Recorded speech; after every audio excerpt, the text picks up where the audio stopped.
Hey everyone, this is Car RayRob, where I'm Ray. And I'm Rob, and we want to welcome you to our new podcast, A Copy of a Copy.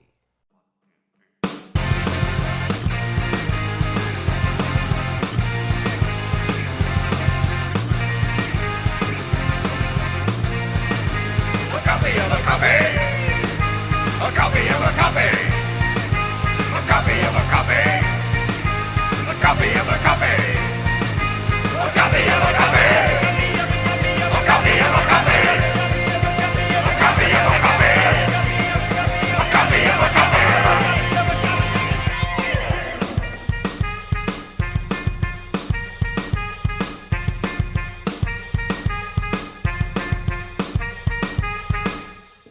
A copy of a copy. Man, Ray, that theme song really cooks, huh? Way to pat yourself on the back there, Rob. What? It's good. It's yes, good. it is good. It is good. But not because of me. No, you had a small hand to play. I had a small hand to play. We want to give a shout out to Jeremy Cattarelli and Kevin Magamal, who helped me put that Thank together. you guys very much. It's really great. It might be the best one thus far. I love it. I'm so attached to say hello, but I'm not trying to insult this one. But Well, Jeremy did that one too. I know, so it's like picking between They're all kids. great.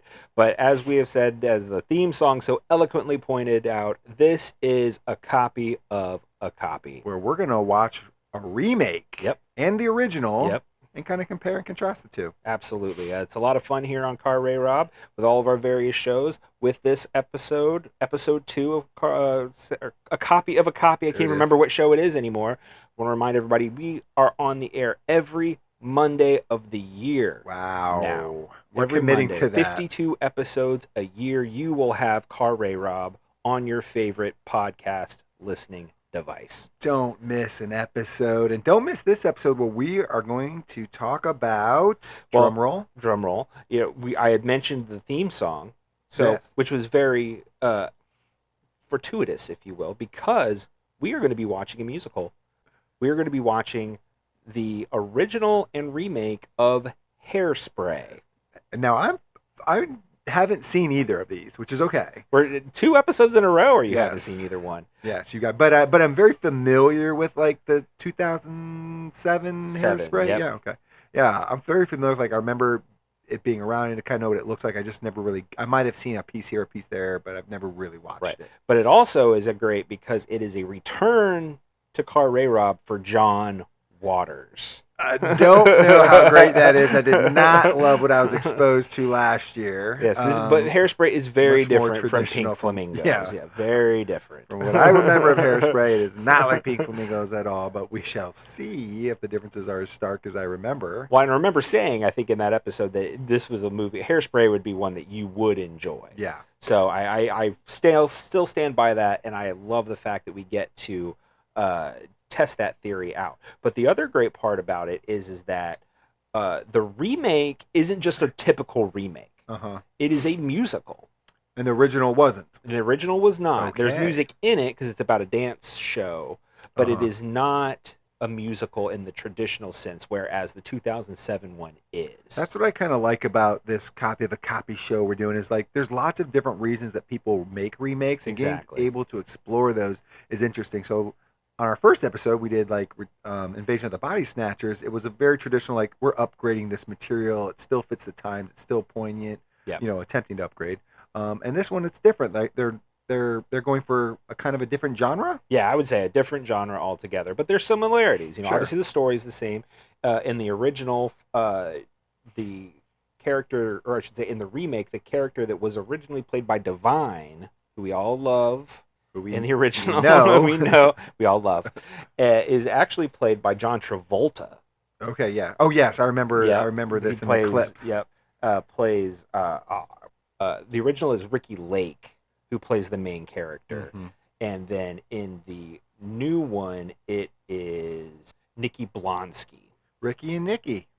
Ricky and Nikki. I didn't even think about that. Wow, is That's that why hilarious. casting was done? That's horrible. They Yeah. need more. They need better reasons than their names rhymed. Exactly. But as I said, it's about a girl who's not your traditional beauty type, Mhm. who is interested, is a very good dancer, and wants to get on a local kind of old sock hop dance type television show. So that's what both versions are about. So the story is basically the same. It's just presented different way. Interesting. Yeah. But, both of them have really great casts. The newer one in 2007 kind of hit on that High School Musical era, because you got Zac Efron is in it. Amanda Bynes is in the remake. So, they really, you're going to see those faces that you remember from that time. There's probably going to be some more faces you don't recognize in the original. All right. Well, then we got some work to do. We got 2 movies to watch. So if anyone else out there in listening podcast land is just like us and you have not seen these, or just like me, and you haven't seen these movies, take advantage of this time. Pause the podcast. Go check out Hairspray. I'm going to go check out Hairspray and the remake. When you're done doing that, unpause the podcast, come back, and let's listen to what Rob and I have to say about it. Ray and Rob are currently watching the film. Wait, films? There are 2? How long is this supposed to take? I've got places to be, Ray and Rob will be right back when they're done watching the film.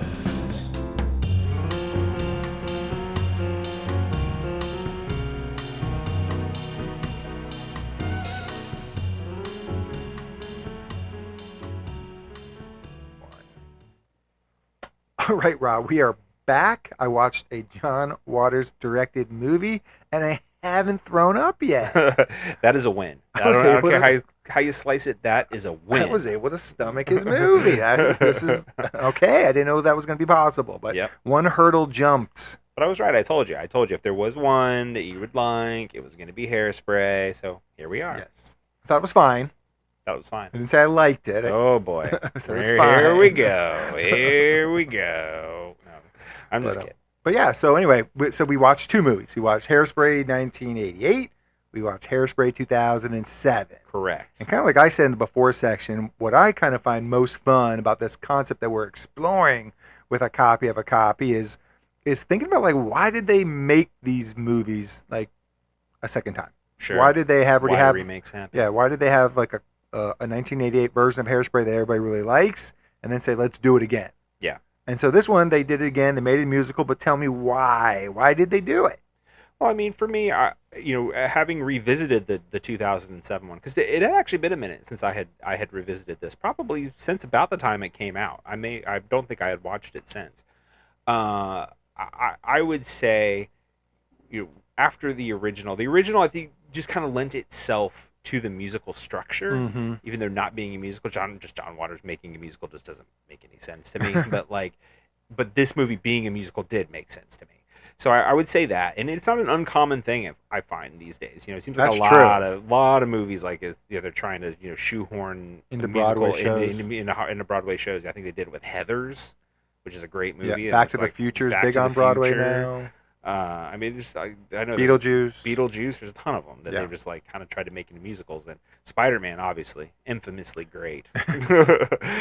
But Kong, I think there was a King Kong one. I think you're right. Yeah. Oh my God, I'd forgotten that. But yeah, so it seems like it's a thing that they want to do, but not all of them really lend themselves to the medium. But I think Hairspray does. I think that's really kind of to the point. I think that's for this particular in this particular instance, I would say that's why they made it, because I think somebody saw the original, said this should be a musical, and maybe it should have been. Yeah, it's interesting if that thought process is like this movie was supposed to be a musical, it just nobody realized it back then, so let's make it what it's supposed to be. It's almost like a director's cut of the movie in a way.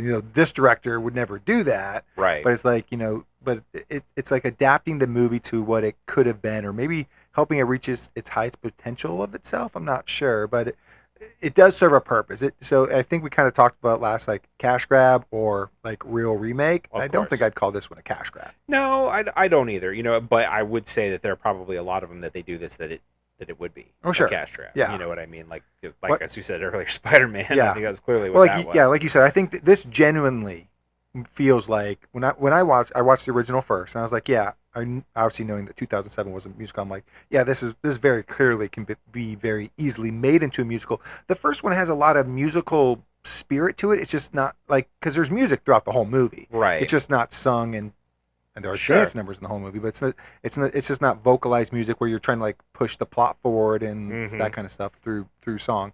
But there's music throughout the whole movie, so it's very clear to see why this would be adapted. When you watch movies like Back to the Future, you're not like, hey, you know what this is missing is a musical number. Somebody really needs to start singing right about now. Yeah. Yeah, no, I can agree with that. So this definitely felt genuine, and the music serves a purpose. Definitely. I think the music is upgradable to a lot of the plot, because the movie is it's not a beat for beat remake necessarily. Not necessarily, but it's pretty no. close. Yeah. Like, again, like we talked about with Invasion of the Body Snatchers, structurally it's very similar. I think just like we talked about Invasion of the Body Snatchers, this movie is structurally the same, but they do use music to expand on ideas and stuff. Yeah, no, I think if I say that the remake does anything well and it's really smart, is the use of music to maybe expand on characters that maybe in the original felt not underdeveloped, but they were supporting characters, and Sure. they were there to be supporting characters. So obviously I am extremely partial to the original. Full disclosure, obviously John Waters is one of my favorite directors. The original Hairspray I saw first, so that my heart's always going to be with that one, very much like Invasion of the Body Snatchers. And so I think about Divine, who I love Divine, and I thought she was great in the original, and then having John Travolta come in, you just think to yourself, like, that's just it's not. It just doesn't add up. You know what I mean? It's Like, not it's a just real- not the same thing. Yeah, it's not real drag. It's Right. So in some ways, it's like, I hope this is being taken serious. Sure. So, it's a situation, though, where I think, obviously, Travolta being so musically inclined, it allowed them to take the Edna Turnblad character and expand on her in a lot of interesting ways. So, I think, going to my main point that I was trying to make is just that the use of song to, like I said, certain elements of these characters and really just make them sing, for lack of a better term. The glow up, if you will. So Divine had a glow up in the '88 version. Yes. And goes to the dress store, gets a new dress, new hairstyle, all of that. But kind of rolling that into a musical number in the remake, I think just kind of gave Edna Turnblad just a little extra oomph. Mm-hmm. And then having it, having a number with Wilbur, Christopher Walken at some point. You gotta have a song with Mr. Walken. Mr. Walken. That's horrible. Right. Sorry. Apologies now. Apologies from both of us. But that kind of, expanded on their relationship as Right. well. So, giving them their musical number, and then, even when Michelle Pfeiffer goes to the joke shop and, is trying to make moves on Wilbur, and then, Edna is, gussying herself up to go downstairs, and, Mm-hmm. all of that. It's a way to get a lot of emotion across in a short amount of time, Yeah. which is one of the magical parts of musicals just in general. Right, because I guess my pushback would have been like, well, couldn't you just do that in a regular scene? But then the movie does drag, because you are adding a lot of extra stuff to it. Right. This movie is already a half hour longer than the original. Yep. So, but like you said, when you use music to throw a lot of expositional stuff at you in a quick amount of time, Yeah. then it's using the medium to its most effectiveness. Correct. Yeah, that's how I feel. yeah. And that's, like I said, I'm still very much partial to the original, but I do think in that regard that the sequel remake, I should say remake, Yeah. is very successful. Yeah, I would think so too. I think some of the 2007 version is going to fall into some of the same pitfalls I think that all musicals will, and that you're not always going to like every number. Sure. Yeah. And I think if I just watched the 2007 version, I might like some songs more, but because I watched the original first, and you kind of know where the plot's going, and the parts of the plot that you like. Yeah. Sometimes I'm like, yeah, I get that you're expanding on this, but I don't care about it because I already saw like the original version and I know what I care about. Yeah. You know what I mean? So sometimes I think that it's not fair to the 2007 version. Sure. Anytime you think you come in with like too many like preconceived notions. Yeah, I guess, or just the character affiliations that you like or don't, then it's going to kind of affect how you view it. But so I don't the half hour longer part. I don't know if I thought was great in every aspect. I thought for the most part it was though. Yeah. I do think in a lot of ways it is. Again, I don't like to compare them necessarily, like to say which one's better or not. But I do think a lot of the changes were for the better. I should say improvements. You've got 30 years to think about how to make it better. You should have thought of a couple good ideas. Well, definitely. Well, and another character that I think that you could make a case for that is better in the sequel than the original would be Velma Van Tussle. Van Tussle. Van Tussle, who Michelle Pfeiffer in the remake, Debbie Harry in the original, which is so funny because the original not being a remake, Debbie Harry, lead singer of Blondie, she is a singer by profession outside of being in this movie and an actress. So it just saying. I'd love to have a musical number. just saying, but thinking about like the Miss Baltimore Crabs number, for Michelle Pfeiffer in this. And kind of streamlining her hold on the Corny Collins Show, making her the manager of the station, as opposed to Divine not in drag in the original, which is great. But it kind of gives her more of that, looming hand, over everything, and it just I think that helped solidify her as a villain more than maybe in the original. Yeah, I think it definitely does. I mean, they also totally replaced Sonny Bono's character, which is like, come on.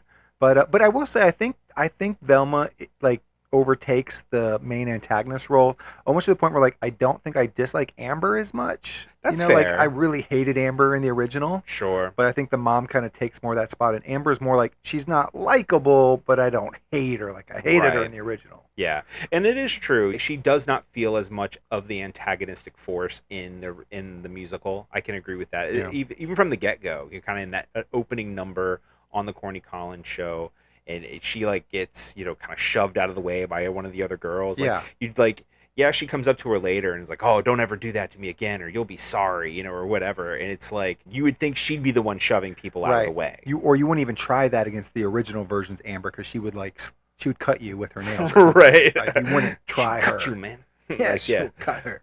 Yeah, I can agree with that. But I got to go right to the heart of it, I guess, and that's the tale of two Tracys. Sure. You've got Ricki Lake and Nikki Blonsky, and I think the opening number in the remake, Good Morning Baltimore, I thought does a really good job of showing that inherent confidence that Tracy has and had in the original. Yeah. It's not like that was a character change for the remake, but I thought it really helped solidify it faster, maybe a little bit.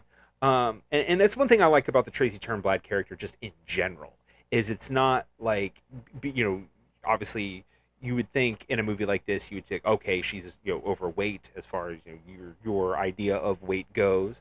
Sure. And that would make her be kind of shy and demure and not want to put herself out there. Right. But that's not right. Like her mom, exactly, like Edna. But Tracy's not like that, not in the original and not in the remake. Right. She is very confident in herself from the beginning. Yeah. That's not really where her arc is, where she's finding her confidence necessarily in that regard. It's making other people see her. That's kind of the arc, is her changing other people, which is interesting. Yeah, she also tries to make other people see not just her though, but see everybody, see people for who they are, not what they look like. So for her it's weight, but you can see why that mindset easily adapts her to being so emotionally charged with racial segregation and racial inequality, because she knows that these people are being judged by what they look like, right? Which is what people do to me. Yeah, and that is a big part of both movies. It's not I think that's the theme. The theme, right? And I think you can really kind of dissect how each film handles it in different ways. Obviously being a central theme, you would think that the resolution in the end would center on that. And in the original one, it kind of does. They integrate the show, kind of at the car show or whatever. Yeah. But for me, I think the musical number in the remake is actually really impactful because, one, it takes place on the Corny Collins stage. Right. That's a big, I think symbolically, just from a writing standpoint and thinking about location and what location means and all of that, I think that's a big deal that they kind of go through it there, then having the whole end kind of change where Tracy Turnblad doesn't win the crown, but Inez does. Right.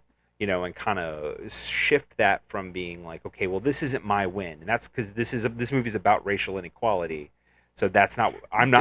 She's not supposed to win. Like Inez is supposed to win because that's what this movie is really about. Yeah. And Tracy Turnblad's victory is Link and standing up to Amber and claiming her place in the cool kids, if you will, of the show. So I think that was effective. Maybe even more effective than the ending of the original. I don't know. I think it was more effective in regards to like how you handle that central theme, because too, like, it's not even. It's also that this was voted by the people of the city. So right. The people of the city voted Inez the winner. It wasn't just like one judge, or wasn't just like James Marsden's character, like the Corny Collins. He didn't pick Inez and just like make this symbolic gesture. It was the people of the town that did this. Yeah. And so this is the people of the town saying this show has just led us into this, this desegregation that we want to see, and the show is, the first one to kind of take that first step. So yeah, I think it speaks that small writing decision does help the whole like make that central theme hit harder. It shows like the effectiveness of this show and what these people have done, like that it's been more far reaching.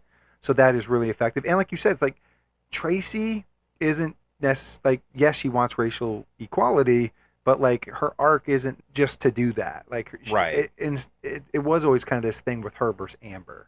Right. And so she's got to kind of beat Amber. I feel like more in the original, it is more pitting like straight Tracy versus Amber. Mm-hmm. And this one, like you said, it allowed more room for more, where Tracy doesn't need to win that pageant to win the day. Yeah. You kind of complimented how Edna was better, kind of maybe thinking about this use of characters a little bit. And so first of all, I will say this: we talked last time on Copy about character names and how they change them, and that drives me crazy. Right. In this movie, they don't change any of them. None of them. Every character's names are the exact same. So I'm like, thank you. That helps me keep this a lot straighter. Sure. But you gave John Travolta some credit for Edna, and I thought it was kind of interesting because Divine is, as we've mentioned in our previous podcasts featuring Divine, she is a drag queen. Yep. I guess that'd be fair to say that John Travolta is not a drag queen. No. Just a guy dressed up as a woman. So I kind of wonder, like, should they have used a real drag queen, or like, is the spirit of Divine in John Travolta? Divine's what do you think? Unfortunately, no longer with us, and it wasn't with us in 2007. Well, yeah, but there's plenty of others to choose from. There are plenty of others to choose from. So I should have been Divine.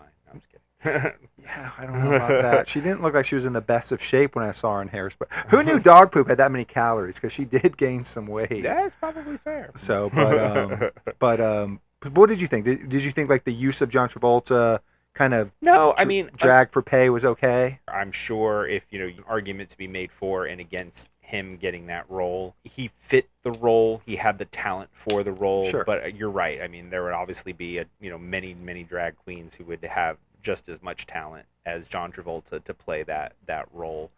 It didn't necessarily bother me. Good. I think mostly just because of the end result. I think they took the role seriously, so I don't think they made it a joke or anything like that. No, not at all. And even in those moments where maybe and this is also one of those things where you got Divine, who plays a character like Divine. You know what I mean? Like, that's who this character, Edna Turnblad, is Divine. As far as the mannerisms the mannerisms, the speech patterns, all of that.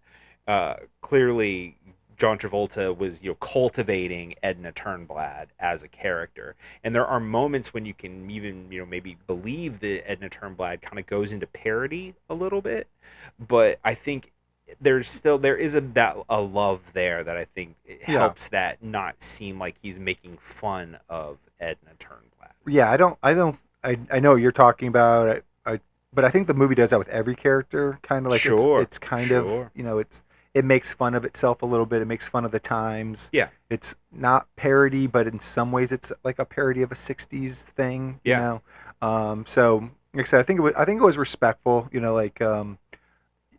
that way, like, having John Travolta dress up as the woman when, you could have just cast a woman to be the mom. Like, it didn't have to be a guy. It didn't, right. But I do think it was a tip of the hat. Yeah, I think that's definitely meant to be an homage to the original Hairspray and Divine.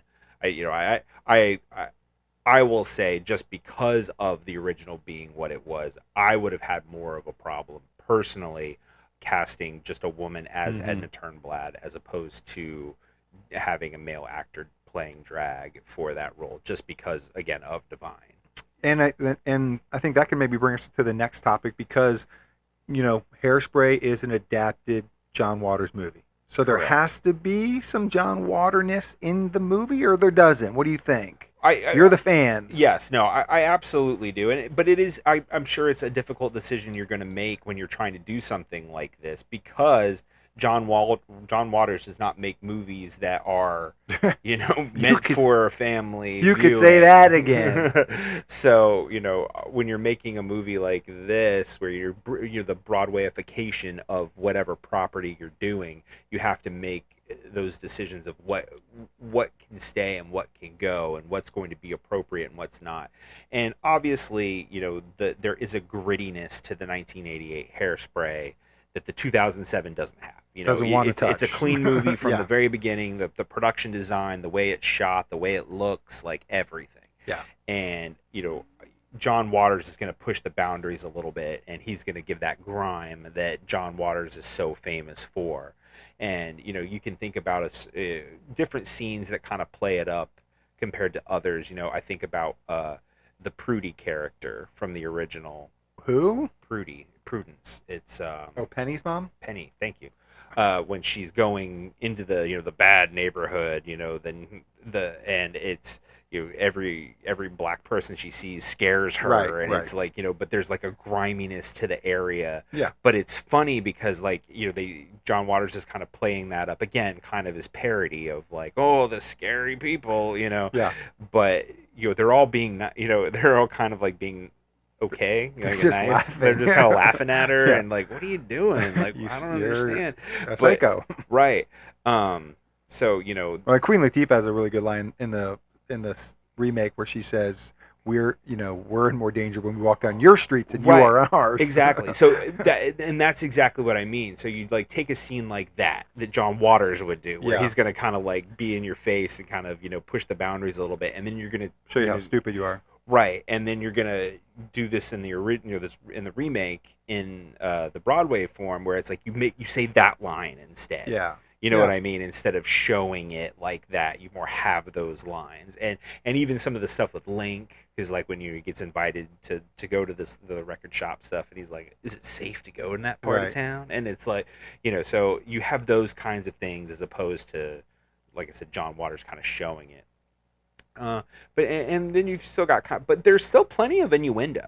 Sure. To be fair, in Yeah. the musical, there is still a lot of innuendo, and so I think they do a decent balance of finding that sweet spot between John Waters, but not completely taking all of the teeth out of it. I don't want to put you on the spot here, but this thought just popped in my head, so I'm going to ask you, like, do you know what John Waters thought of this remake?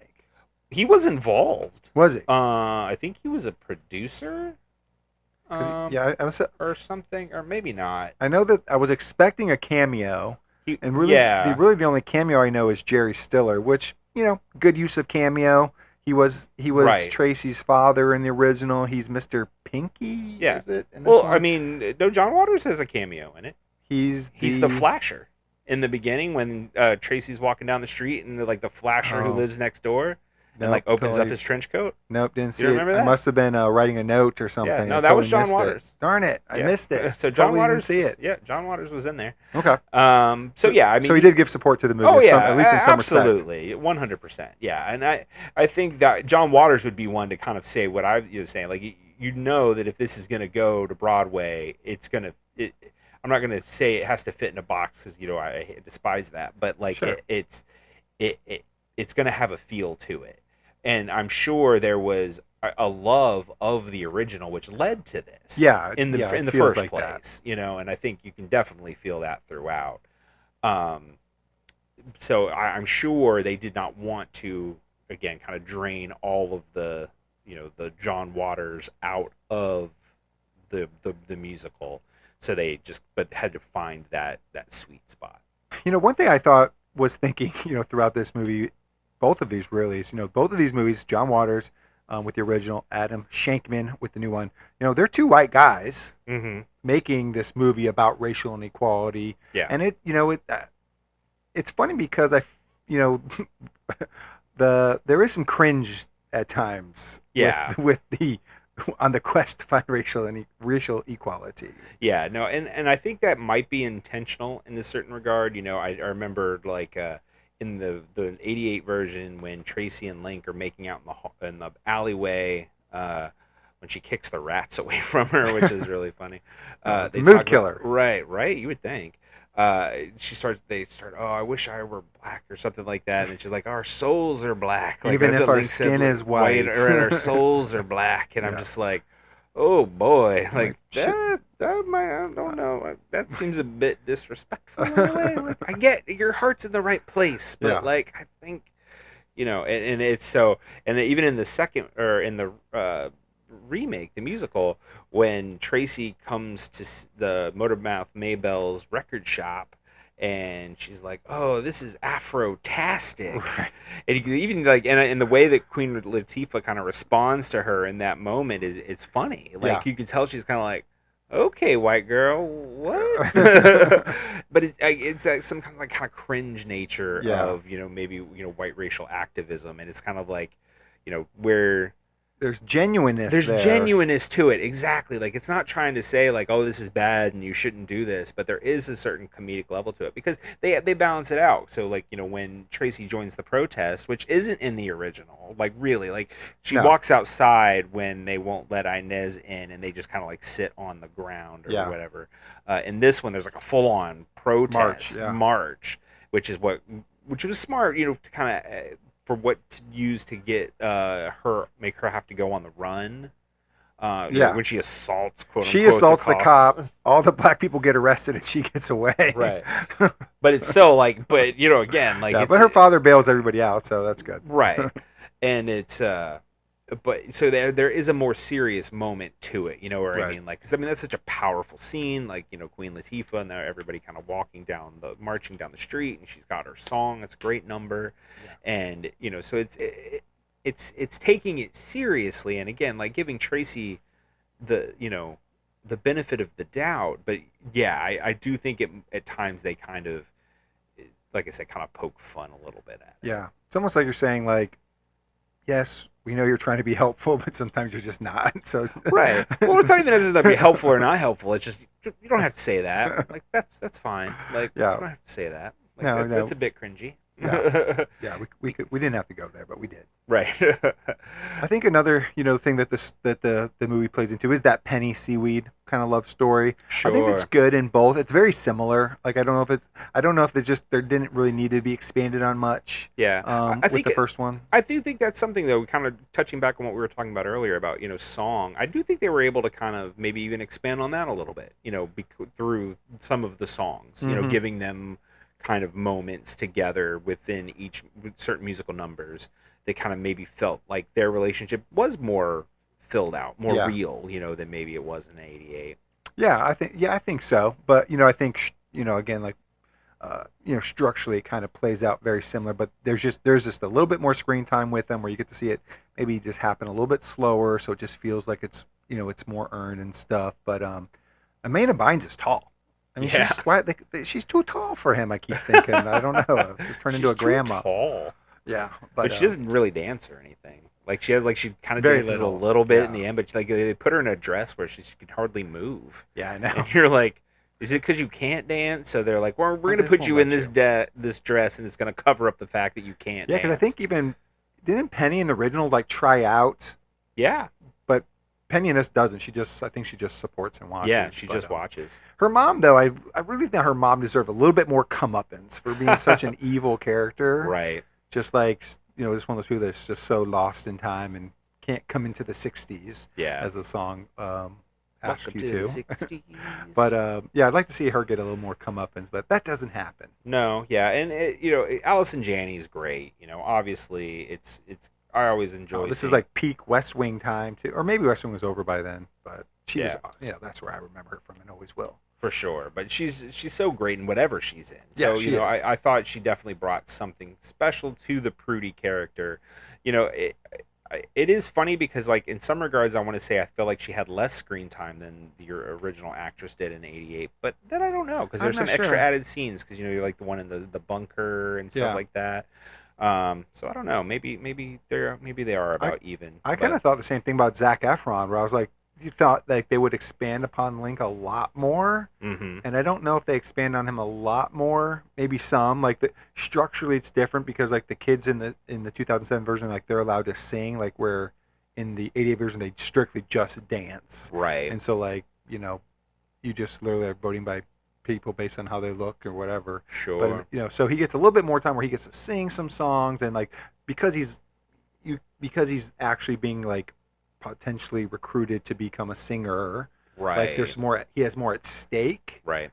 So like he kind of isn't as supportive as Tracy as he is in the original. Yeah. Because he's got more to lose, which is interesting. But again, like I don't feel like his character is in it more. He just has a little bit different stakes. Yeah, I can agree with that. It's also very weird to not see Zac Efron like almost busting out of his suit because I know. he's so ripped. Now, yeah. Like I feel like he's just ripped in everything now. Yeah. It doesn't matter whether it's Iron Claw or when he's playing. Was it Dahmer? Was it Dahmer? Not Dahmer.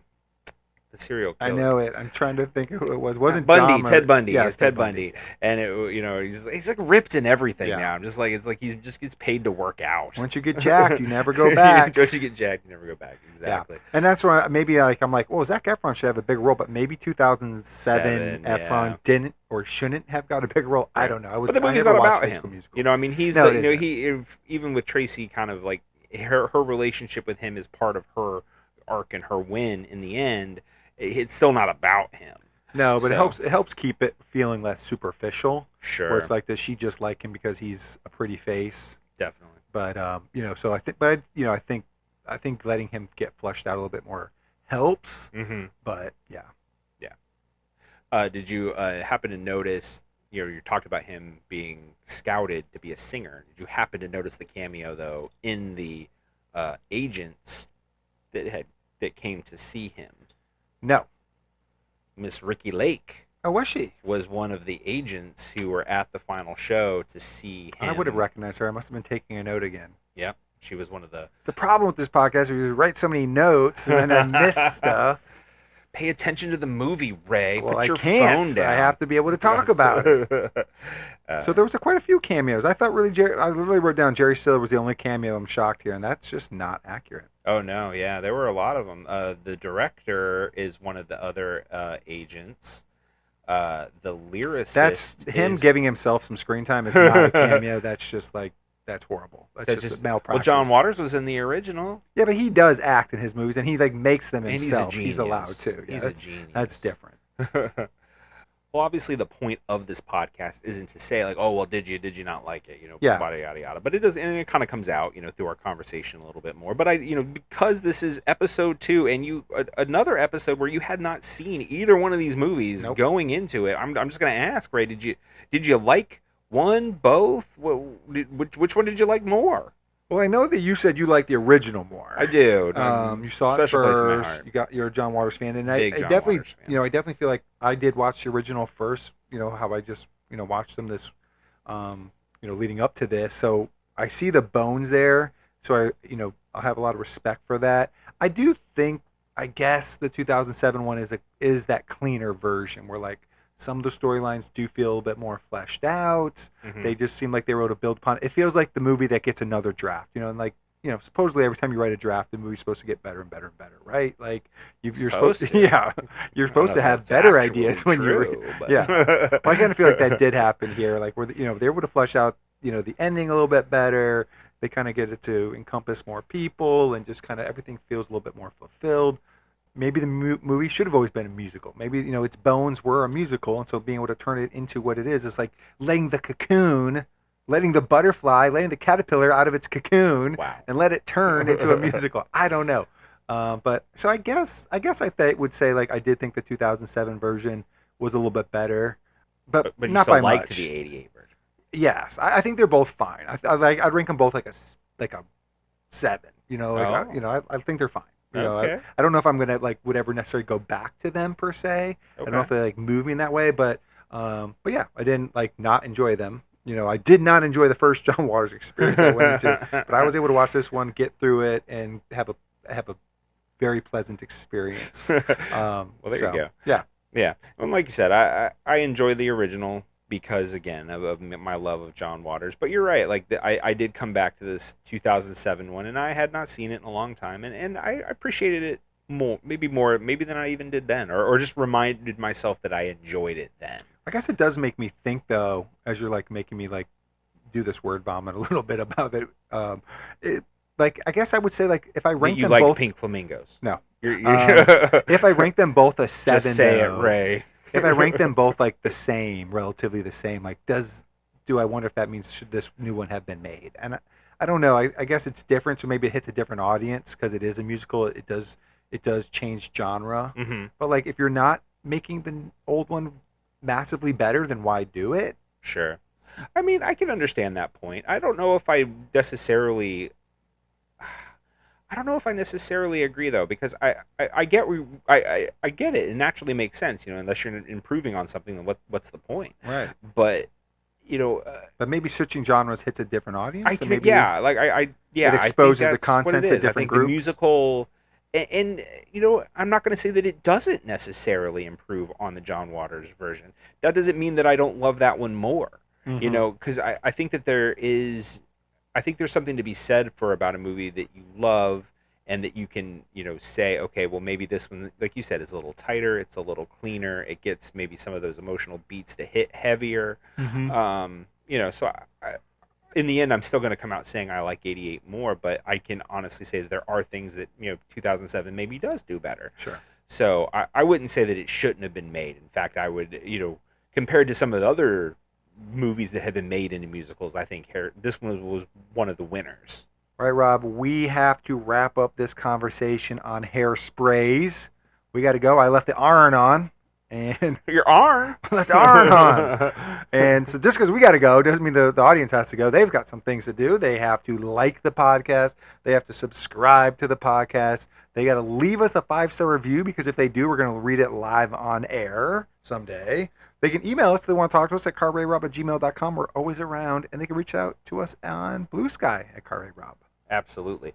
By all means, also share the podcast if you can. We're really trying to grow this community, and any help we can get would be very much appreciated. If there is a comment section on whatever you're listening to us on, by all means, leave us a comment. Let us know what you thought of Hairspray 88 and 2007. Tell us which one's your favorite. Hell, tell us what your favorite movie to musical remake is. Wow, I'd love to be able to hear that, because maybe there's one I haven't thought of. We will be back next week, and it will be Ray's episode of Say Hello to My Little Film. Sweet. I am dreading it with every word that comes out of my mouth. Sweet. I'm kidding. But then we'll be back in 2 weeks with this month's Hello Movies, My Old Friend. But I'm not going to tell you what we're going to be watching yet. I'm going to let you I'm going to make you listen to Say Hello to My Little Film next week to find out what we will be watching on Hello Movies. You're not going to want to miss it, though. I'm going to tell you that much. Until then, this is Car RayRob. Where I'm Ray. And I'm Rob. And remember, be defined by the films you love, not the ones you hate. A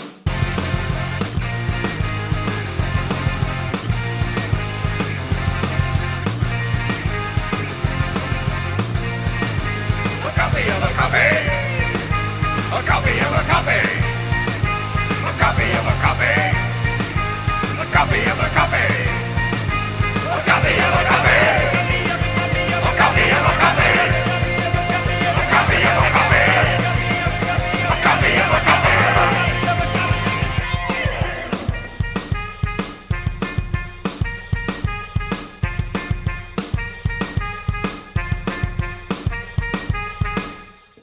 A copy of a copy.